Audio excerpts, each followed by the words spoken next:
Welcome back. It's Tim and Julie Harris. And yes, we are in an undisclosed location up in a mountain somewhere in the Great Smoky Mountains. And I can see, Julie, as I look out the window, the red wasps are back. I can see them I outside of our know. windows. I heard them buzzing around earlier. Yes, so we are up on our little cabin up in Appalachia somewhere for spring break. So yes, wish us luck that the bears and the red wasps don't get us.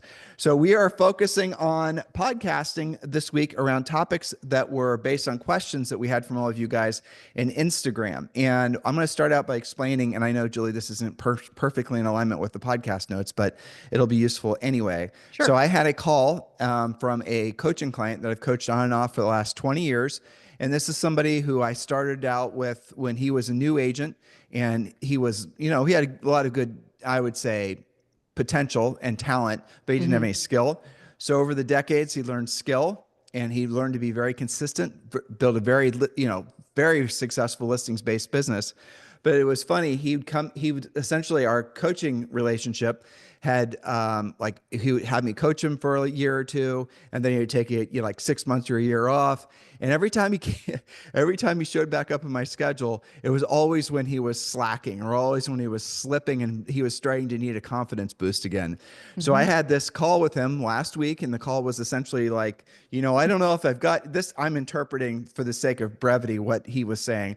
He was hmm worried that he lost his edge. He was worried that, somehow the technological train had left the station, and now because he wasn't all over all the latest, greatest AI stuff, that somehow that was the reason why he was no longer able to take 9 or 10 out of 10 listing appointments he went on. I mean, this guy was SEAL Team 6 level skill when it came to taking listing appointments, setting listing appointments, pre-qualifying, and, following our 7-step listing process. hmm Well, I knew this guy well enough, and I know all of our coaching clients, especially our long-term elite coaching clients, well enough that I knew what he was probably doing is he's just gotten complacent or lazy on the process. And it's easy to do.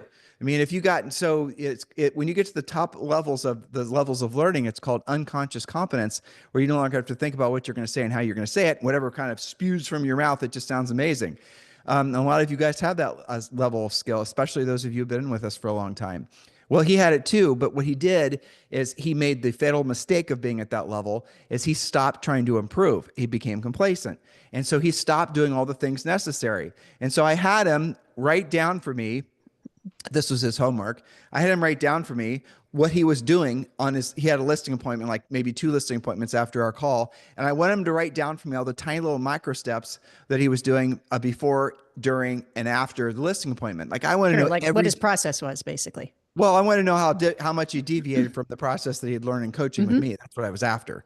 So, long story short, I found out that he had indeed started. Well, he was skipping all of what I would determine to be some of the most important steps of the pre-listing and then during the listing appointment, hmm and just little things that I don't need to bore all of you guys with. But the point of it is that the reason that somebody consistently wins at a high level, or somebody wins now and then, or someone frankly never wins, and this is when competing for a listing, is because they don't, or never will understand the importance of operating at the highest level, but you have to know what you're supposed to be doing at the highest level. So it's one thing to say, I'm operating at the highest level, but if you've never had somebody come in and watch you or monitor you or really coach and train you at the highest level to know, you know what, Julie, when you knocked on that door, what was your next step? What did you do? Well, I knocked on the door. I rang the doorbell. Right. Well, what did you do after that? Well, I just stood there. Okay. So did you take a step back? Or Julie, when you pulled when you pulled up to the street, when you were on the street, did you park in the street or did you park in the driveway? So all these things, and we're going to walk you guys through what we feel to be some of the biggest infractions. Well, we're going to tell you guys about the process. We're going to tell you the sins you're never supposed to commit. It's called the 10 must-do habits before every listing appointment. But then what we're going to do is we want you to actually expand your thinking and realize how important these little things are. Because at the end of the day, most of the accumulation of all the things that we're going to tell you, and this is just an overview from our podcast, right? hmm But the accumulation of everything that we teach you guys in Premier Coaching, it amounts to something really, truly spectacular that makes you different. And after you go on a listing appointment or after you come in contact with a potential seller, the seller is going to go, I don't know why that, Bob was so different. There was something about him. And it's because, there's something different about the way Bob carried himself, something different about the way Bob was asking questions, and just the whole exchange was operating at a different level. everybody, you know, dear listener or dear viewer, if you're watching us on YouTube, you know the difference between dealing with someone that's truly a professional and someone that's trying to hack something together. So, you know, and one of the surest signs that someone's being lazy or doesn't even know what to do, doesn't even know they're being lazy, frankly, is if they try to fake friend somebody to get an appointment, where they'll try to bond with them. You guys hear that a lot, right? You try to bond with people. People know when you're fake friending them or you're trying to bond with them just for the sake of they feel manipulated. Well, even if you really are friends, those friends will be mad because you took advantage of their friendship. So I think there's two versions of that. That's fake friend of a colder lead, right? We'll have to build rapport and then everything will be easy. And then there's the real friend that feels like you didn't treat them in the same professional way. Yeah, well, to Julie's point, and that's the other thing that a lot of people do, especially because after 5 years, if you most agents get 61. Am I saying that right, Julie? I think that's right. Yep. 61% of all their business from past client centers of influence. And again, those are the ones that we have a tendency to take the most for granted because we just assume we have the business. And it's in a market like this when those folks are making you compete and you might not even know you're competing. You've got an appointment with someone you've listed and sold houses for in the past and you just assume it's a layup for you. You don't send a pre-listing pack, you don't pre-qualify, you don't show up on time, and they end up listing with somebody else and you don't know why. And you then make up excuses. You don't want to essentially take that as an opportunity for you to learn. So you might say, well, the other agent overpriced it, or they cut their commission, or they somehow have a better relationship. It's an external excuse, right? Right. I would agree with you that to take people back to the call you were just talking about, it's interesting because I think that the more experienced agents tend to think that it's an exterior thing. It's because I'm not doing enough videos or I'm not using AI like somebody else is. It's not their first thought, because they have been successful in the past, isn't to look inward, it's to look outward. And this is also a very common reason that you had a returning client. It's also a very common reason that people come to coaching is maybe the first time they think it's a fluke, but if it happens a second or third time, they just have this sense like they're off their game somehow and they're not sure exactly what it is. And that's a great reason to come to coaching. Go ahead. You mean like losing a listing appointment? Yeah. Yeah. And a second one and a third one, or one that you thought for sure that you had. Those are the painful ones. Right. So look, that's the reason that we're doing this call today and we're doing this podcast today. So please do definitely grab these notes because Julie's taken a lot of time. These are all the notes you guys are given when you download or when you subscribe to the newsletter, and that's just from today. So we do write long form notes because we know a lot of you are using this for your own training, education. A lot of you guys are using this for maybe training and educating agents in your team or your brokerage. So to get the newsletter, you have to go to harrisrealestatedaily.com. It is our free newsletter. And the newsletter, again, is the only place where you're going to be able to download all of our notes for free, harrisrealestatedaily.com. And you have to drop in your email address, then pop over to your email, and then you have to double opt in. You're off to the races. And by the way, we had a huge success. I'm not saying, I don't think I was necessarily surprised, but we had 2 masterminds in the last 7 days, and we had a combination of close to 2,000 of you attend. So we're going to be doing, obviously, that's something that you want us doing more of. So we're going to be doing another invite-only mastermind, invite only to the people in our newsletter. So if you want to attend the next mastermind that we're doing, I'll tell you guys a shortcut if you just want to sign up. Just go to Join Premier. I forget if it's, you know what? I think it's joinpremiercoaching.com. Yeah, it is. It's joinpremiercoaching.com. That's the link to sign up for the mastermind. This is the first time I've shared it. Like I said, if you want to just get a proper invitation, subscribe to our newsletter at harrisrealestatedaily.com. Drop in your email address, double subscribe, you're off to the races. All right, Julie Harris, let's get rolling. Yes. Okay. So nail the first impressions, 10 must-do habits before every listing appointment. In real estate, your listing appointment doesn't start when you sit down at the kitchen table. It starts the moment that the client hears your door shut. First impressions aren't just lasting, they're decisive. And sellers are observing everything. Whether you realize it or not, consciously, subconsciously, they're absolutely observing everything. Your timing, your professionalism, your energy. If you want to increase your chances of winning the listing, these 10 simple habits will give you the serious edge. And I also would say, and I think you would agree with this, Tim, as we present these, any of these 10 things not done at the highest level can lose you the listing. And sometimes you fall into the trap of having more than one of these problems go wrong. So, I think sometimes people will think, well, you're just being very particular. Well, sellers are very particular. Remember, your average commission right now, it's like $12,000. That's real money. And their situation is very real to them. You've got to accomplish the job that they need you to help them with. So yes, they are paying attention. And Tim, you were talking about earlier when sellers choose you, their feedback won't necessarily be, well, I'm not listing with Bob or Betty because they were 5 minutes late. It's because I just didn't feel as comfortable as I did with Sue, who called me to confirm the appointment. She just seemed more professional. They might say, I felt a better vibe with them. Sometimes it's intellectual, but a lot of times it's a feeling that is the result of you doing these 10 things right. Well, let's start out with that, Julie. You have your first point. It show up on time, or better yet, early. But I'm going to add something to Julie. This is a part of the preamble. Energy and enthusiasm, even if you lack skill. It can be nervous energy and enthusiasm. That's okay. But energy and enthusiasm oftentimes will be 90% of the decision-making process. Well, I'll say 75% of the decision-making process for a seller when choosing the agent they're going to hire.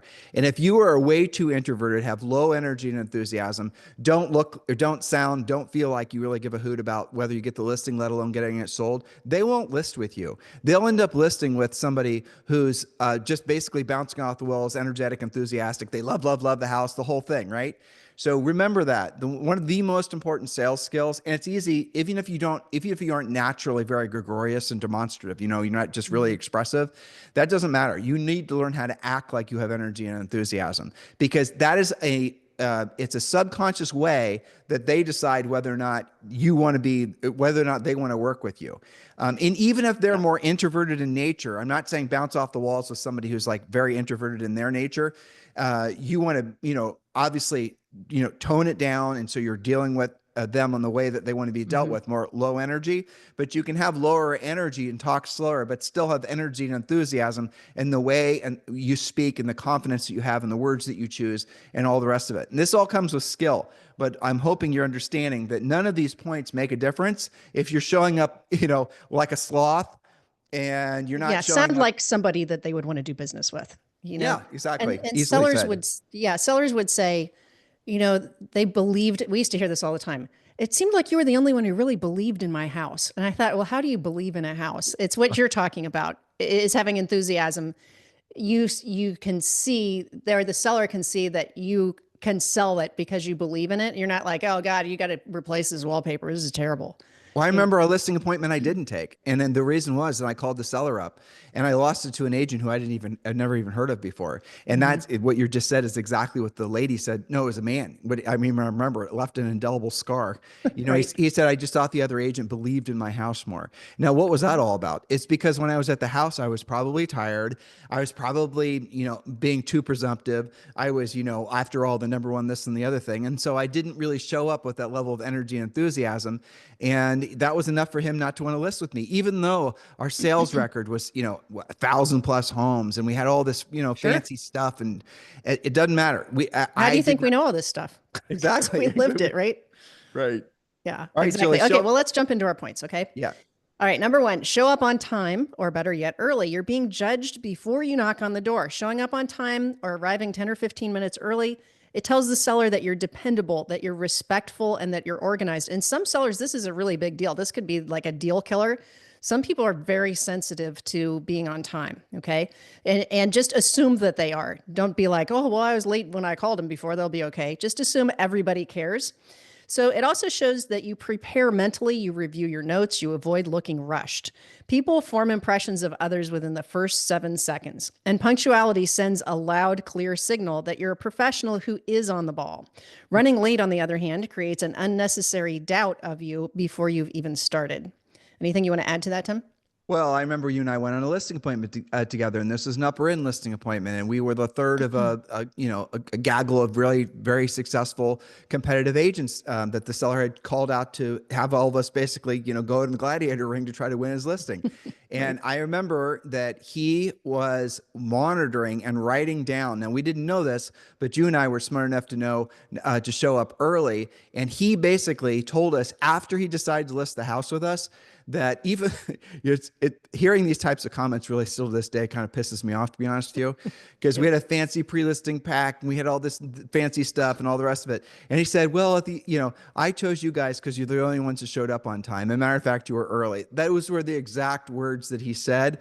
And Yep. it's like, oh, it's so annoying. But I know, but you know what? I can remember his yellow legal pad to this day because he was the one that we both remember because he was so obvious about this.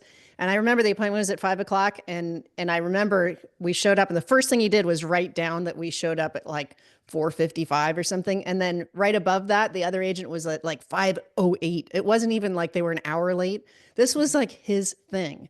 So just err on the side of being on time. And those of you who live in we have coaching clients that are in LA, right? I don't know how you guys ever figure out how long it's going to take to go anywhere. Just give yourself extra time. Use your nav. The navigation can now account for traffic and all of the things. So just be careful with that. All right. So show up on time. Point number 2, park like a pro. Now, this is a very simple point, but here's the gist of it. Don't block their driveway. And Julie's got some great points that she wrote down, but do not park in their driveway. Now, why? Well, it's because what happens is, let's say, for example, it's a man and a wife, or it's 2 owners or whatever, and you park in the driveway.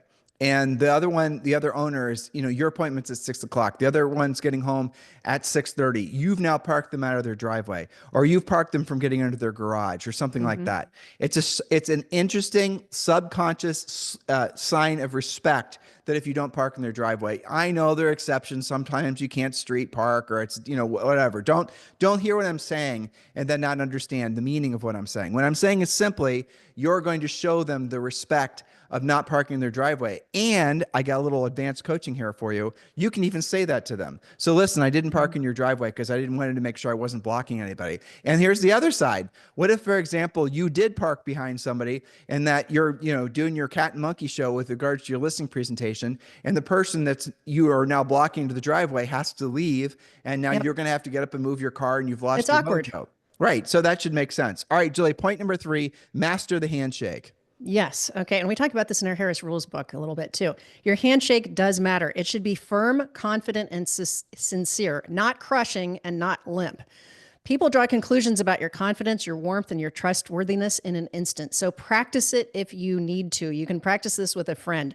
The right handshake sets the tone for everything that follows. And again, here's a little spot where it could be kind of awkward and weird if you haven't practiced it. Simple to fix.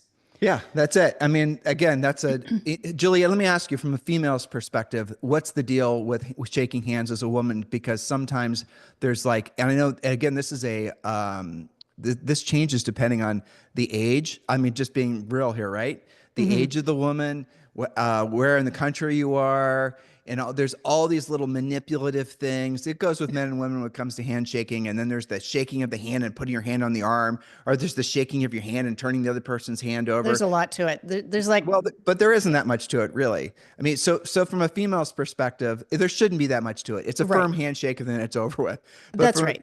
But from a female's perspective, talk about that for the maybe younger women listening that are still trying to understand the proper, I think, classy way to go about presenting themselves with a handshake. What do you suggest? Well, okay, so you should always offer your hand. Now, during COVID, that was a different thing, but now that we're all over that, you should always offer your hand to shake. Even if they seem like that's not what they're expecting, I'll tell you, when you dress professionally, it's a lot easier. They expect you to shake their hand, and you should follow the not limp and not crushing. Okay.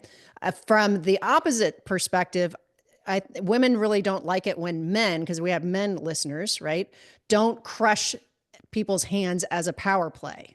Everybody knows that's what you're doing. Nobody likes it. It's uncomfortable, and it causes a jerk reaction to pull your hand away. You don't want that when you're meeting somebody. So again, you can practice this. I think there's even TED Talks on how to properly shake hands, right? But from a female perspective, yes, dress professionally so that the handshake is expected.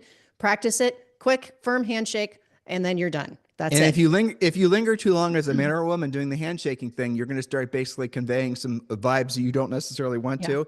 And it's funny that we wrote about this in our book, Harris Rules. You guys can get that everywhere, and online, offline, bookstores, and everywhere.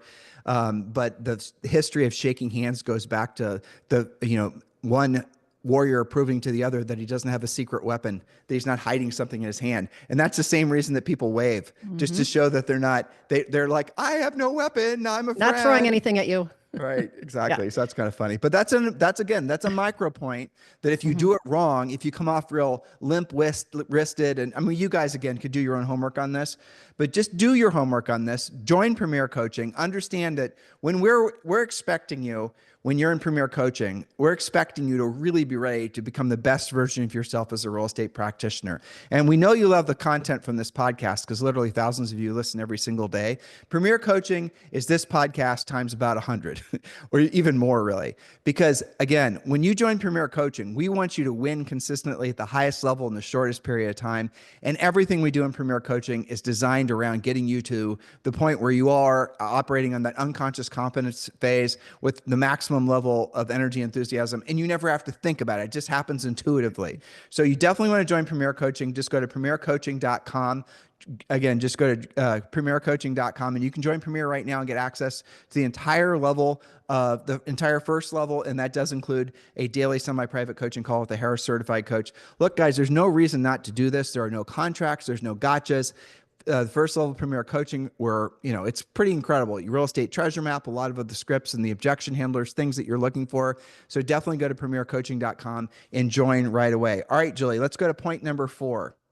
Point number 4 is to respect their space. If there's a shoe rack by the door, follow their lead and take off your shoes. Let's stop there. Let's debate that, okay? Sure. So I've had a lot of people that told me they never take their shoes off. And let's do the history on that, okay? Just so they can understand our perspective. We think you should always take your shoes off unless they insist that you leave them on, because I'll give you a little secret. If they're insisting that you leave your shoes on, there's probably a really damn good reason that they want you to leave your shoes on. And it might just be because they know the house is a pigsty, or maybe those types of issues. Now that'll never happen. But if you walk into a house and they're not wearing shoes, you have to take your shoes off. And to easily summarize this point, I want you to think about it. You're wearing heels and you're clipping around the house and you sound like a Clydesdale, and everyone else is in socks and it's hard surface floors, right? You're going to sound, you obviously are some sort of intruder.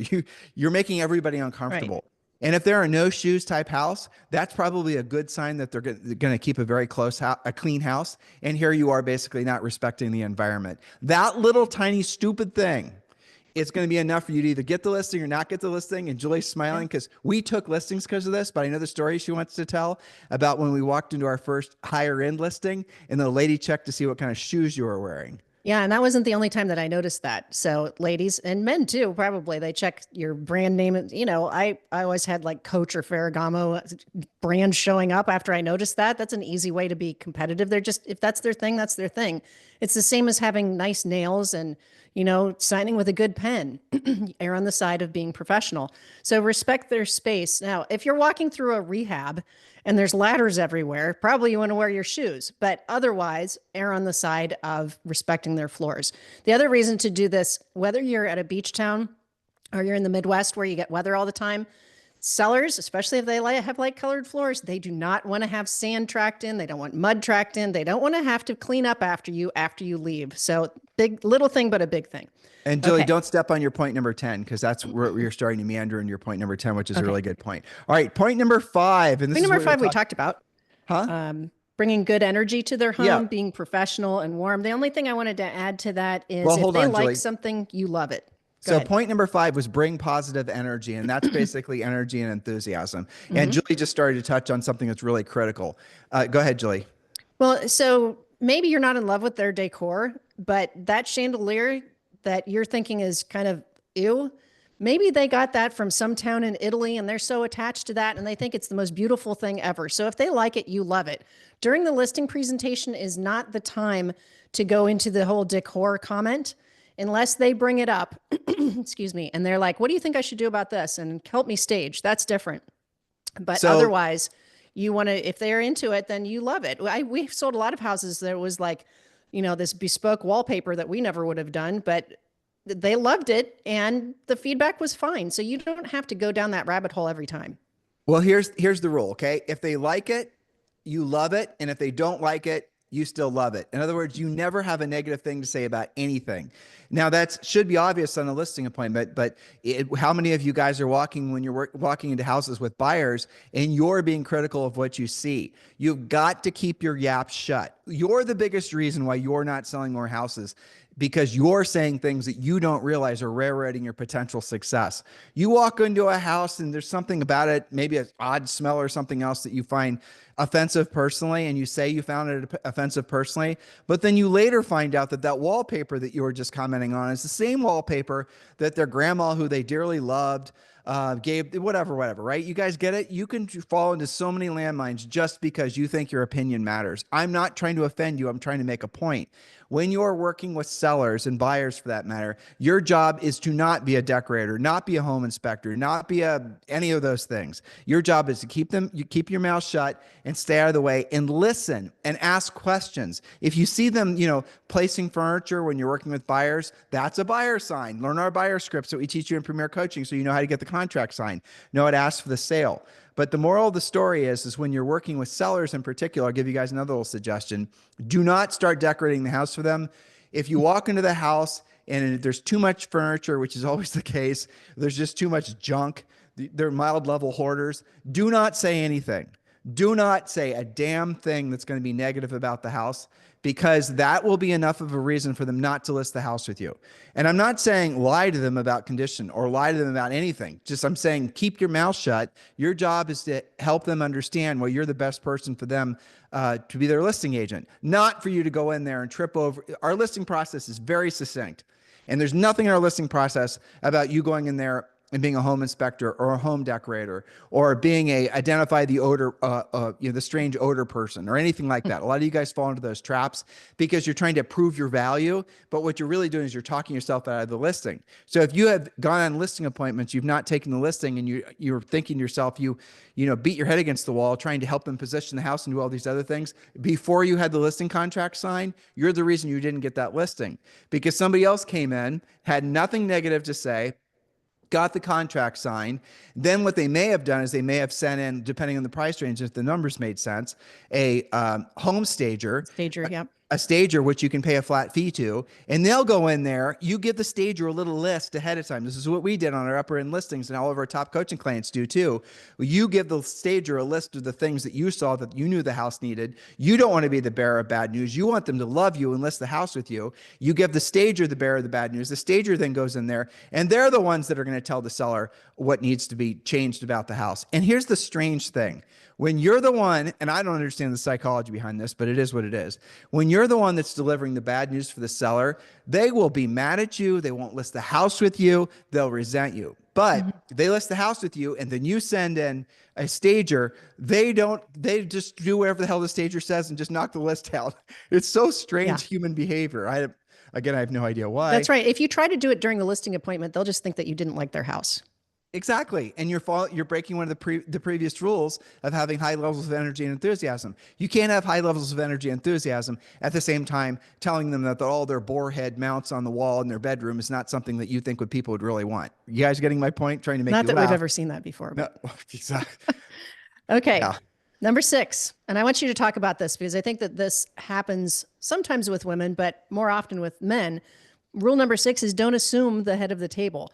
When it's time to sit down and talk, don't just take the power seat. I know that some people teach you that you should always have the head of the table, but it's better to just ask, where do you usually sit, and follow their lead. They'll be a lot more comfortable. It also shows respect, and it makes the client feel comfortable and in control in their own home without you having to give up any authority because you bothered to ask them where they typically sit. All right. So here's what Julie was just alluding to. Let's assume the table is a rectangle, right? And let's assume, just bear with me here, listeners, don't be triggered. Let's assume the man sits at the head of the table, and let's say the wife sits over here traditionally, or maybe she sits over here or whatever, right? They very rarely, unless it's usually if that's the way the tables sit. Sometimes people sit across from each other. Okay. What you want to do if one of them normally sits here and one of them normally sits here, you want to sit here. Okay. Because you want to have them both between you, and the person who's the decision maker, you want to do your best to have that person in front of you. And I'll give you guys a little secret. In real estate, most cases, like over 90%, the woman is the decision maker. Even if the man tries to act like he is, the woman's the one making the decision who's going to be the agent for them for hiring. This reason so many really amazingly successful real estate ladies or real estate agents who are ladies, because they know this. And so you want to have the person who's making the decision. Now, if there's two of you, you sit here and you have the other person sit here, or you sit here, you have the person sit here. You want to make it so you don't want to be split. You don't want one of them here and one of them here. In other words, now some of you guys are listening and you're going, what is Tim saying? What I'm trying to say is don't sit between them. And if you can, don't ever sit in opposition to them. So don't sit across the table. Don't sit in between them. Because what you're trying to do, and you follow our listing process, what you'll do successfully, is you don't want to make yourself feel adversarial to them. You represent stress. You represent something that is bringing a lot of potential threat vectors into their lives. And so if you sit across from them, the whole psychology of sitting across from them, it's subconscious. Remember, we told you guys it's the little nuanced differences that makes the difference. They're going to not feel comfortable with you. As you could be the best salesperson ever, and they're still not going to feel comfortable with you because you are in opposition to them physically. You're literally in opposition to them. Now, if it's a round table, it's a hell of a lot easier. And always sit at their kitchen table, assume they have a kitchen table. You sit where they normally sit. Don't sit in the family room. Don't sit in a couch or a Barco lounger or whatever the hell it is. Sit where they have meals. Sit where they go to have important conversations. That's where you want to go. And don't sit yourself in opposition to them. Hopefully I made my point. The main thing is what you're really trying to create, and what you will literally say in our listing presentation is that, Julie's the seller. Julie, here's the thing. It's you and me, and we are a team, and we are essentially dealing with the nature of the market together. I'm not working against you. I'm working for you, and I'm working beside you. That's kind of the psychology I want them to have. We're on the same team. We're on the same team. And you don't want them having, like, when it comes to pricing and it comes to all the other things that are, we cover in the listing process and the pre-listing pack. If you are talking with them about pricing and you didn't follow our listing presentation and you went there not knowing what they already thought the house was worth ahead of time. That's one of our questions in the pre-qualifying script, by the way. I'm not going to go through it now, but you have to join Premier Coaching to get full access to that. But if you did walk into the house without knowing what the seller already thought the house was worth, you're probably not going to take the listing because you've essentially set yourself up for failure. But if you have all the questions answered from our pre-qualifying process, which is step 2 in the 7-step listing process, the probability of you not taking that listing after you deliver the pre-listing pack, after you show up early, after you've done all the other things, the probability of you not taking that listing is 0, because you have essentially eliminated all the threat vectors and all the objections that the seller might ever have. Objections come in 2 forms: the ones they think and never tell you, or the ones that they ask you. So the ones that they ask, for every one objection a seller gives you, there's 20 that they think of that they never actually tell you. You guys understand? And those are the things that when you're following our listing process, we are covering the bases of eliminating the objections that they say, or the ones that they think before they even think them, let alone before they even say them. That's called being fully prepared. And using the pre-listing package takes care of 100%. Our pre-listing pack that you get in Premier Coaching basically is your silent salesperson. Yeah. It's incredible, honestly. It handles the objections before you get there so that you don't have to. And right. I got to say, and you'll remember this, when we had that aha moment, oh, you mean you can handle objections before you show up? The presentation becomes so much easier. They are ready to sign with you. All you have to do is show up, maybe talk about price a little bit, be enthusiastic, talk about things in their house, what their situation is, their timing, go over all of those things, and then close and you're done. It's so much easier than thinking you're going to present and then living in fear. I know agents, we talk to agents all the time. I don't want to hear objections at the end. I feel like they're not paying attention to me because they're holding on to their objections. But now we're talking about pre-listing package. So let's move on. Okay. Right. Julie, we need to do a podcast on the pre-listing package, or not the pre-listing package, but we should do a podcast on the seller pre-qualification script. But guys, you get the pre-listing package with Premier Coaching, especially when you go VIP. And literally Premier Coaching is a done for you complete A to Z sales system, from lead generation, pre-qualifying, And this isn't just for sellers. We're focused on sellers today, but it's for sellers and for buyers. All right. So the next one is this point number 7. Hopefully you're getting our notes at harrisrealestatedaily.com. This is an easy one to say yes to, but you'd be surprised how often you guys will offend someone if you say no. Always say yes to the cookies or whatever else they're offering you, assuming it's not an illicit drug or alcohol. That's right. Coffee, water, cookies, baked goods. If the seller offers you a refreshment, just say yes. Accepting hospitality builds connection. It might feel small to you, but people really feel good when their gestures are appreciated. Say thank you, mean it, and move on confidently. They might have spent the whole afternoon baking for you. So don't be like, oh no, I'm good. Well, I found this out the hard way, as most things. That's how I learned most of the things in life, is basically some people are so the offering and the eating of food is such a, is a way for people to feel connected. Yes. And this goes back to like cavemen, I suppose, or even maybe even before that, that there's something innately human about being offered something and saying yes and being very appreciative of it, especially if that person made it. And there's such a deep rooted feeling of rejection if you're offered something and you say no to them, even if they say, okay, well, whatever, you didn't think it mattered. It freaking mattered. And you probably just cost yourself the listing because you didn't eat the damn cookie. That's right. Do you remember the listing presentation that we went on? I think you'll remember because I'll give you a hint. We still own the home that we bought on a guaranteed sale where we went to, it was Matt and Shelly, where they made an entire dinner for us and showed us what had to be at least 1,000 pictures from their cruise and their newly created baby's nursery. And I think we must have been there like 4 or 5 hours. And we still own that house to this day. Do you remember that? That was like the longest listing presentation. I do. In the history of listings. That was they didn't buy that house from us originally. They listed it with us. And then they ended up buying something else with us. And I think they did another real estate deal after that. Very sweet couple, but they were all about, breaking bread together. And had we been like, oh no, we gotta be out of here in 30 minutes. I don't know that they would have listed with us because they were so keyed on doing that, and they're very sweet people. So anyway. Yeah. But even if you have people that are very, amiable like that, you still want to send your pre-listing pack. You still want to pre-qualify. You still don't want to show up ill-prepared. You still want to know all the questions, the pre-qualification scripts before, the questions in the script before you go out. Absolutely. All right, Julie, point number 8 is send a thank you note. Yes. Is this old school? Maybe, but effective? Absolutely. Send a handwritten thank you note, whether you win the listing or not. Most agents won't bother, which makes you stand out. Remember, we said at the top of the pod, you're competing from the moment the person is the lead until you are at the closing table. So do send the thank you card. You can say, I appreciate your time. It leaves the door open even if you didn't take the listing. It could be the deciding factor. If it's between Betty and Bob and you were the one that sent that thank you card and you followed up with a phone call, maybe that's the reason you took the listing. But let's take a half step back. You send the thank you card. Julie said it. You send the thank you card, whether you took the listing at the time of the listing, which is what we want you to do. The likelihood of you getting the listing, if you don't take the listing when you go out on the appointment, and we teach you to do a 1-stop listing appointment and a 2-stop listing appointment, because sometimes in different parts of the country, 2 stops are the way everyone does it. So to do a 1-stop is unexpected, but we'll teach you both systems.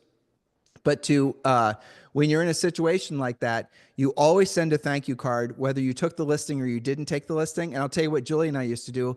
And we have, all of our top coaching clients do this too for the last, we've been coaching longer than we sold real estate. We sold real estate for a little less than 10 years. We've coached for over 20. So we have them send flowers. And that's another thing that is a great differentiator. Whether you take the listing or not, you always send flowers. Thank you for your time. That is such a classy, nice way. And I'm not saying spend a ton of money on it.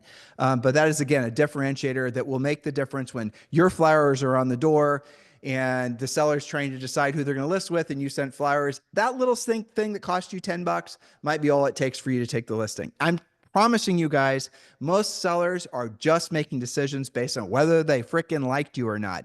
And if if you pre-qualified and you're professional and used a pre-listing pack and you had an organized listing presentation and they liked you and you had energy and enthusiasm, you are unbeatable. All right, Julie, let's go out to the next one. It's point number 9. Stay out of the political danger zone. No politics, no debates, no risky topics. Keep the conversation neutral, focused, and positive. You're there to discuss their home, their goals, and how you can help, not to find out who they voted for or show an opinion about it. Now, I will say I did have an interesting call. I'll never forget this. It was a lady on a Clubhouse or I don't know what, and a very nice, sweet lady, and she was in San Francisco.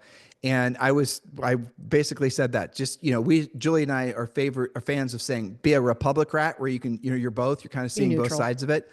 And I just, to Julie's points that she just made, she said, you don't want to be, partisan. And this gal on this Zoom or whatever it was, she said to me, well, where I am in San Francisco, if you are not a flag waving member of the Liberal Party, basically the Democratic Party, she said, they won't even consider doing business with you. And so this was probably 5 or 6 years ago, before the country got really divided like it has. It's coming back together, it feels like, anyway. But over the last 5 or 6 years, there definitely is a blue team and a red team, right? And so she was living in a world where where it was already blue team, red team 5 or 6 years ago. And so her experience was interesting, and it kind of changed my opinion about this. But not to the point where I'm willing to give you guys different coaching on the topic. Always best to be neutral. But if you are in an area of the country where it is overtly, if you pull into someone's driveway and they've got a Trump sign in the yard, and you walk in and it's "Make America Great Again" on wearing, the dog's wearing "Make America Great." You guys get my point? And you walk in there and you're talking about Kamala Harris, you're probably out of sync.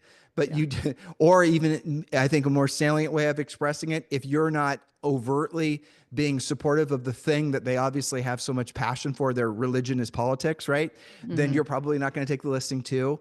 So just be very sensitive to your environment. But the best way is always being a Republican, because most of the country is in most cities, it's not so one side or the other. It's actually still very much 50-50. So make sure you're erring on both sides. And you'll find yourself being a lot more people when you do go about it that way. You'll find people assuming you think like them because you never took a different stance. They'll actually say, like, again, some people are so brainwashed. Politics has literally become their religion. And so they'll just naturally assume that you're a Republican too, because you never said anything that would lead them to believe that you weren't, and you get the business. And it turns out you're not. Don't lose the listing over it. I mean, neutral is always the best policy. I guess we could say adjust accordingly. You know who you are and where you are. If this is something that, is a little bit different for you, that's okay. But in general, you should be neutral. And besides, where does that even fit into a listing presentation anyway, to talk about? It doesn't. That? Well, but the same thing, all these things, Julie, but like, talking about politics brings the energy level down. Talking about politics is definitely going to elicit emotions of fight or flight. And frankly, even if you're a proponent of their views, you're still going to find yourself dealing with a part of them that's going to be more emotional than you necessarily want to be dealing with on a listing appointment. So you're changing the vibe by talking about politics. And I would personally, we do our best to avoid politics on this podcast. It's so funny when we do talk about politics. Sometimes we do our best to give the disclaimer that we're not, trying to be political, but somebody always in comments says, "Oh, I always knew they were fill in the blank, Republicans or Democrats," or, I mean, come on, who cares, really? Honestly, it doesn't really make much of a difference. Yes. I mean, if you got here, I'll just say this. If you guys should Google Bill Maher, Donald Trump, just do that and listen to what Bill Maher, who I think everyone will agree is definitely a Democrat's Democrat. And he has literally had legal fisticuffs with Trump over the last 30 years. And they're kind of friends now. And I think Bill Maher is representing how most of the country feels right now, or how they want to feel with regards to politics. So if you want to kind of just get a sense of where things are probably going, I'd say go and listen to Bill Maher talking about his dinner date with Trump, which is hilarious. Yes. All right, Julie, let's move up to point number 10, which is dress one level up.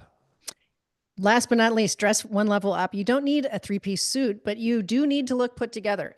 Dress one notch above your client, clean, polished, and professional. Your clothes reflect how you run your business. Sellers want to know that they're hiring somebody who takes the job seriously. And you can refer to the section in our best-selling book, Rehearse Rules. It's called Upgrade Everything. It was one of the most fun things that we did. We do work with coaching clients about this. We do before and after pictures sometimes. But your haircut, your manicure, your shoes, your watch, your handbag, all of that stuff matters. Sellers even take note of the pen that you're using to present with. So if you're also, this comes up, If you're still using an iPhone 5 or your laptop keeps crashing when you're trying to present with it, it's time to upgrade that stuff too. In the Harris Rules book, in this section about upgrading everything, we have a complete list for you to just go down the checklist. Maybe you're rock star on most of it, but you're like, yeah, you know what? I really should be using a better pen. And you Little should do things that every matter. year.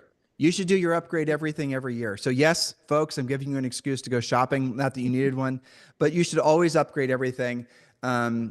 Julie said probably the most important thing that she said in that last section was definitely making sure you're dressing half notch or a full notch above whatever's expected in your community, which means if everybody is wearing t-shirts and shorts and flip-flops, you wear long pants and a polo shirt and a belt, right? And nice shoes. If everyone wears polo shirts, nice shoes, and a belt, you know, and long pants, then you want to wear a tie and maybe not a jacket, and just always go a half step above how it's whatever the norm is expected. It leaves an impression, I promise you. And again, a lot of bad, really garbagey information is out there. You want to dress and look like you're the people you're trying to attract to work with you. It's not. It's a sign of respect. How you, again, showing up on time, taking your shoes off if they take their shoes off, always saying yes to what you're offered, send the pre-listing pack ahead of time, pre-qualify them, remove all the stress, and then showing up. All these things are the accumulation. Remember how we started today's show? The accumulation of all these thoughts are what going in actions, obviously. That's what's going to win you the listing consistently. I'm going to loop this back to the conversation I had with the guy. I haven't gotten his homework yet, but when I do, I'm going to have him listen to this podcast. You remember the gentleman who was having challenges because he thought essentially his best days as being a listing agent were behind him. So he wasn't taking 9 or 10 out of, listings out of the 10 appointments he'd go on, which we insist upon. If you're one of our coaching clients, you get to the point where taking 9 out of 10 is normal and anything less than that is not normal and needs to be fixed. Well, he's going to go through this checklist and all the other things that we're going to go through, and he's going to find probably dozens of little things that are easily fixed, that once he fixes them, it's not one thing. It's not this sending a pre-listing pack. I did it perfectly. I did it textbook, Tim and Julie, but I didn't take my shoes off. It's not going to be one thing like, oh, I take my shoes off, I'm good. No, that's not what we're saying. It's going to be all these little things make up the perfect listing appointment and make it so you have this sort of je ne sais quoi that nobody can quite understand. So listen, guys, thank you for keeping this #1 listen to daily podcast for real estate professionals in at least the United States. Please do us a favor. And if you've not yet attended one of our masterminds that we have coming up, definitely go to joinpremiercoaching.com and sign up for I think we're doing 2 or 3 masterminds this week. So definitely want to join that. And what Julie and I are going to be doing is we're going to be setting aside 2 hours, and we're going to tell you how to overcome the 3 biggest challenges that we know that agents are having in this market. So definitely join one of our upcoming masterminds. It's joinpremiercoaching.com. In the meantime, have a fantastic day, and we'll talk with you on the show tomorrow.